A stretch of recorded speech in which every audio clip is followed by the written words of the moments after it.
मैं doctor Atul Kumar Bhatnagar, department of chemistry, SRLS government PG college Kaladera से आज के इस ई लेक्चर में, जो कि बीएससी पार्ट थर्ड के स्टूडेंट्स के लिए तैयार किया जा रहा है, आपका स्वागत करता हूं।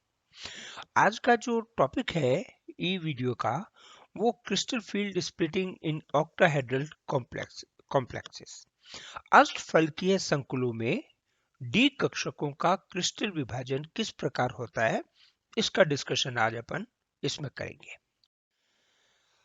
अष्टफलकीय डी संकुलों में डी कक्षकों का क्रिस्टल विभाजन, इसके लिए अपन सबसे पहले तो ये समझना जरूरी है कि डी कक्षकों का विभाजन का जो अपन डिस्कशन करेंगे, उसमें सबसे पहले एक क्यूब की घन की अपन कल्पना करते हैं कि एक घन है, और घन जो है उसमें 6 फलक हैं और 8 कोने हैं। 6 फलक में से 2 फलक हमेशा एक दूसरे के समानांतर होंगे, समान दूरी पर होंगे, और एक अक्ष के लंबवत होंगे। जैसे ये घन है, इस घन में ए बी सी डी ये एक फलक है। इसी प्रकार ई एफ जी एच ये दूसरा फलक है, और दोनों फलक एक दूसरे के समानांतर है और एक अक्ष के लंबवत है, जैसे y अक्ष के। इसी प्रकार अपन ये माने कि ए डी ई एच या ए डी एच ई ये एक फलक है, और बी सी जी एफ ये दूसरा फलक है। तो ये दोनों फलक भी एक दूसरे के पैरेलल है, समानांतर हैं, लेकिन z एक्सिस के लंबवत है। अब इसमें ये x एक्सिस है, इसके मध्य में कोई एक जो धातु है, धातु आयन रखा हुआ है, ये अपन इमेजिन कर रहे हैं। और इसके बाकी के जो y और z एक्सिस हैं, इन एक्सिस पर एक एक ये लिगेंड रखा हुआ है। ये y1 ये y2 दोनों दो लिगेंड हो गए। x1 x2 x एक्सिस पे लिगेंड हो गए। z1 z2 ये z एक्सिस पर एक एक लिगेंड हो गए। अब जब इन लिगेंड्स को अपन जोड़ेंगे तो आकृति जो बनेगी, वो आकृति बनेगी एक अष्टफलकीय संरचना की। ऐसी संरचना बनेगी जब इसे जोड़ेंगे तो एक त्रिभुज बना, ये दूसरा त्रिभुज बना, ये तीसरा त्रिभुज बना, और चौथा त्रिभुज बना। तो 4 त्रिभुज तो इस अक्ष के ऊपर बनेंगे और 4 त्रिभुज इस अक्ष के नीचे बनेंगे।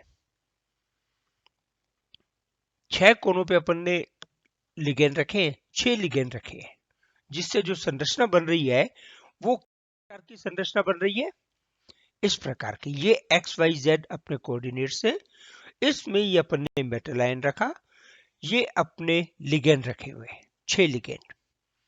इन 6 लिगेंड को जब अपन जोड़ें, इस लिगेंड को इससे, इसको इससे, इसी प्रकार इसको इससे और इसको इससे, तो ये एक आकृति बनी जिसमें एक कोना, दो त्रिभुज ऊपर बने, 2 त्रिभुज नीचे बने। अपन आगे इस लिगेंड को इससे जोड़े और इसको इससे जोड़े। ठीक इसी प्रकार इस लिगेंड को इससे जोड़े और इस लिगेंड को इधर से जोड़े, तो एक ये दूसरे एक्सिस पर ये स्क्वायर बनता हुआ नजर आ रहा है। इस लिगेंड को इस लिगेंड से जोड़े, इस लिगेंड को इस लिगेंड से जोड़े। ठीक इसी प्रकार इस लिगेंड को यहां जोड़े, इस लिगेंड को यहां जोड़े, तो अपने पास 4 त्रिभुज इसके ऊपर बन रहे हैं लाइन के, और 4 त्रिभुज इस लाइन के नीचे बन रहे हैं। देखो, एक, ये दूसरा, ये तीसरा और ये चौथा, ये 4 त्रिभुज ऊपर बने। इसी प्रकार 4 त्रिभुज नीचे बने, एक, ये दूसरा, ये तीसरा और ये वाला चौथा। तो 6 कोनों पे अपन ने देखा कि एक आकृति प्राप्त हुई अपने को। ये आकृति जो है, ये आकृति कहलाती है अष्टफलकीय संरचना, अष्टफलकीय आकृति। अब जब अपन ने लिगेंड रखा है, ये धातु आयन है, धातु आयन के DX2Y2 और DZ2 ये कक्षक तो ऐसे हैं जो अक्ष पर है, और DXY, DYX, DYZ ये ऐसे हैं जो इन अक्षों के मध्य है। लिगेंड अक्ष पर आ रहा है, क्या स्थिति बनेगी कि ये एक अक्ष को अपन माने XY और ये DX2Y2 कक्षक है। DX पे 2 है और Y पे 2 है, तो DX2Y2। अब जब इसके ऊपर अपन एक एक लिगेंड आया बंध बनाने के लिए, तो ये D कक्षक को प्रतिकर्षित करेगा लिगेंड, क्योंकि इस पे माइनस चार्ज है यहां पे, और लिगेंड के पास भी या तो इलेक्ट्रॉन है या माइनस चार्ज है। न्यूट्रल है तो उसके पास लोन पेयर ऑफ इलेक्ट्रॉन है। इसके प्रतिकर्षण प्रभाव के कारण लिगेंड के अक्ष पे आने से इसके ऊपर जो एनर्जी है, इसके पास जो एनर्जी है, वो एनर्जी का विभाजन होगा।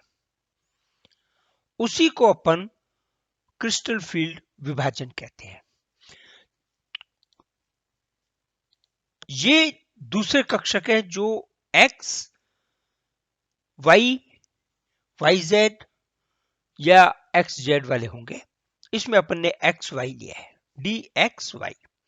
अब ये कक्षकों की स्थिति देखो, लिगेंड कहां पर है, इस जगह पे, इस अक्ष पे, और ये ऑर्बिटल जो है वो दोनों अक्षों के मध्य है।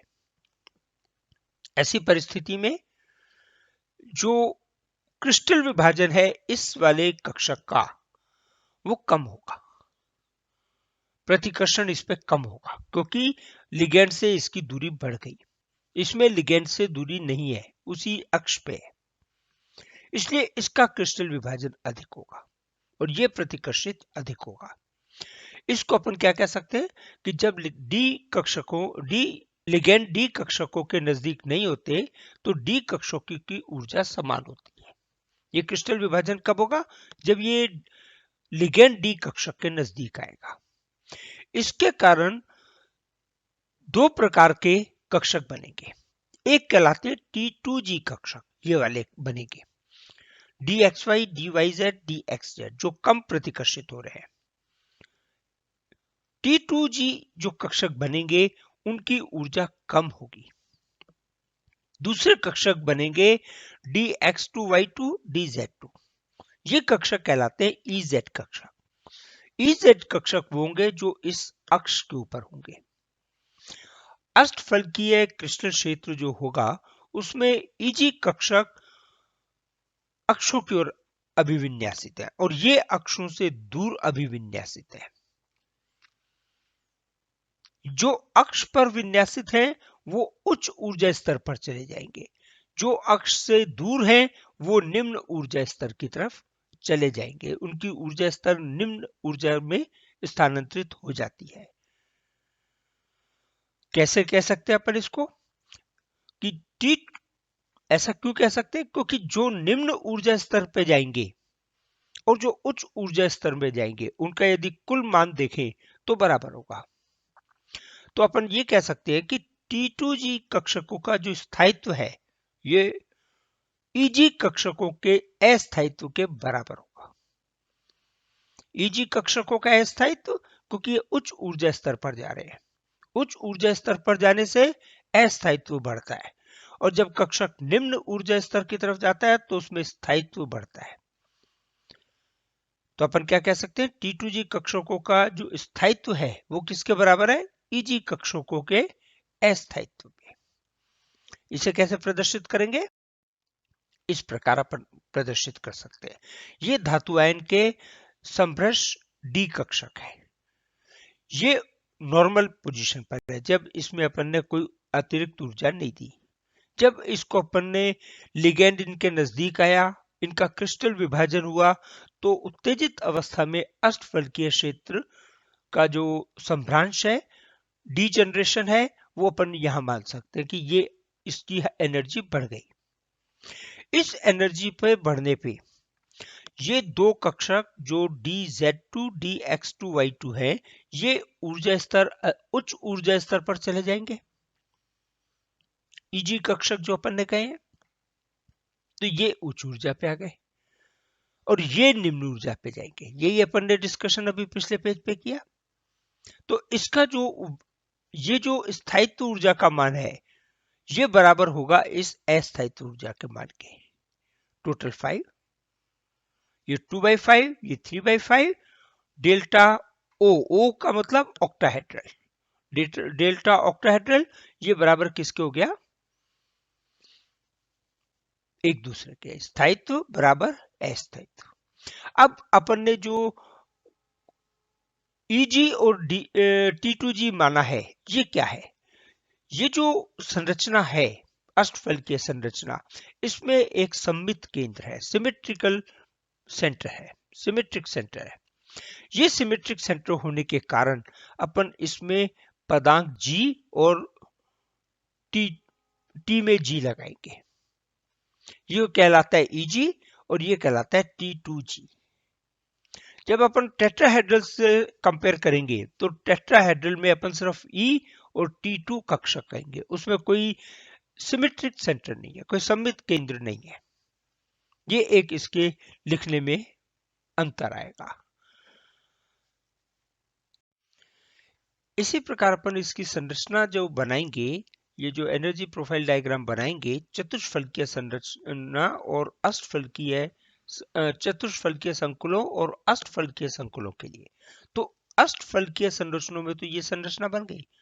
जब चतुष्फलकीय संरचना बनाएंगे तो बिल्कुल ये ऊपर नीचे हो जाएंगे, विपरीत हो जाएंगे। T2G हायर एनर्जी शेल पे चला जाएगा T2, और E कक्षक जो हैं चतुष्फलकीय संरचना में नीचे आ जाएंगे, निम्न ऊर्जा स्तर पर आ जाएंगे। इतना सा फर्क बनेगा बनाने में। ये डबली डीजनरेटेड कक्षक है, ये ट्रिपली डीजनरेटेड कक्षक है। डीजनरेशन ट्रिपली ये कहलाता है। तो इसके साथ ही आज का वीडियो आपका कंप्लीट होता है। टेट्राहेड्रल का और क्रिस्टल फील्ड विभाजन का फैक्टर्स अफेक्टिंग क्रिस्टल फील्ड विभाजन, वो अपन ने ऑलरेडी पहले भी कर लिया है। इसके साथ मैं आज का वीडियो वाइंड अप कर रहा हूं। जिन बच्चों ने चैनल सब्सक्राइब नहीं किया वो कर लें। जो प्ले लिस्ट उसमें बनी हुई है, प्ले लिस्ट में जाकर के आप अपनी क्लास के पेपर के जो वीडियो हैं वो आसानी से देख सकते हैं। अब तक के पुराने वीडियो भी अपलोड है, उसमें अपलोडेड है, और नए वीडियो जो बनेंगे वो भी उसी में अपलोडेड होंगे। Thank you.